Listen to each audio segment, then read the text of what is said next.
Hey, so I'd love it if we could take a second and just talk about partnership and what that means here at Inspired Church. Yeah, the reason why this one is a big deal is, again, because of your church background or experience. Membership at a church kind of carries a certain weight, and so some people are like, "What does it mean to be a member?" Some denominations have to pay for the number of members that they have, or they get money from the denomination based on the numbers they have. That kind of thing. That's not us. That's not the Wesleyan Church at all.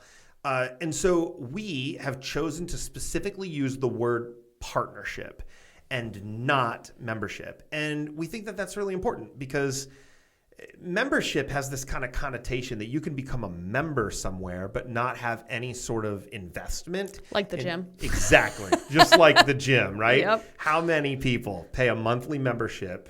You're a member there to go to the gym, and you're just wasting money. It's just sinking out of your pocket. Like you're just not invested there at all, right? But partnership is different. Partnership carries a weight where you're involved, you're invested in a different type of way. And so in that sense, we often talk about how ownership is actually what we're aiming for. We say partnership. We want you to partner with us, but we actually want you to own your faith, and we want you to own the mission and vision of what's happening here at Inspire, rather than just feeling like I'm a member there. And so partnership is the way to do that. We offer partnership classes that you kind of take on. That's a big responsibility on your end. Offer partnership classes a couple times a year. Yep. And do you want to talk a little of what we cover at Partnership? Yeah, so we talk a little bit about what we believe and what it means to be a partner. So what are the expectations, but mostly what are the benefits of being a partner? Because there's some cool things benefits that you get. Like you get a vote, which I think is really cool. Yeah. Let's talk about votes. Okay. And I want to punt this back to you, but a vote matters because certain denominations, they select your leader, they select your priest, or they select your pastor, and you don't get any say, let alone not much of a say. You don't get any say. And so they're there for 4 years or 5 years, and then they leave and somebody else is sent your way. We have a vote that doesn't cause that to happen. Yeah. So that's the perk of becoming a partner, is you get a vote, and not just a vote. So we meet once a year as a congregation, unless we need another one for another reason. Like if we were going to sell a building, that would require a special vote. But there are certain things that we vote on. So one of those things is the budget. So we have people who work really, really hard on trying to create a budget, but the congregation is the one who gets to vote on it. Or I should say the partners get to vote on it.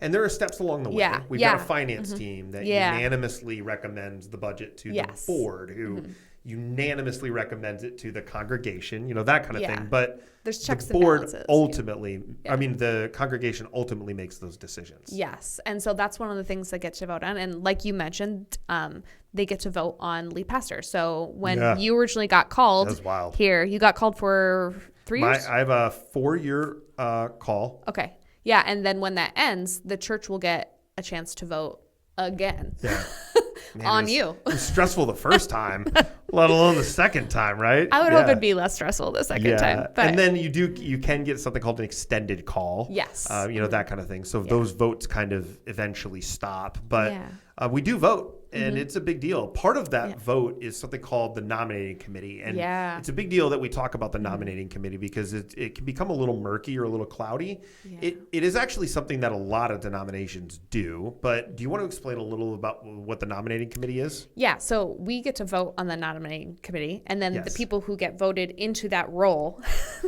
they are the ones who spend time prayerfully discerning and interviewing people that will become the options of the people that the partners get to vote on for new board members. Yeah. So board members only serve for a set number of years. And so when they roll off, someone else has to get voted in. And if sometimes after the nominating committee does a lot of prayer and discernment, they have more than one person who might make a really good fit. And when that happens, it's the partners who get to vote on which of the people that made it through the entire process get voted in. That's good. And so that's pretty cool, because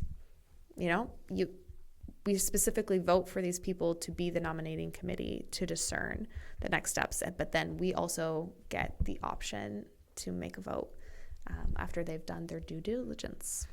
And the nominating committee is filled with people who we think know the most people here at the church, right? They've got a kind of a broad spectrum on their knowledge of people, so that it's not just a popularity contest. And that's a really big deal. Is we don't want it to be a popularity contest. We want, particularly for board members, to be we want those nominating committee members to know who the really spiritually mature people are in different pockets, right? Because Inspire is a big decent church. Medium-sized church. And so how do you do that? Well, you kind of have a cross section of people on this nominating committee. So they're the ones who bring those board members or the board representatives to local church conference.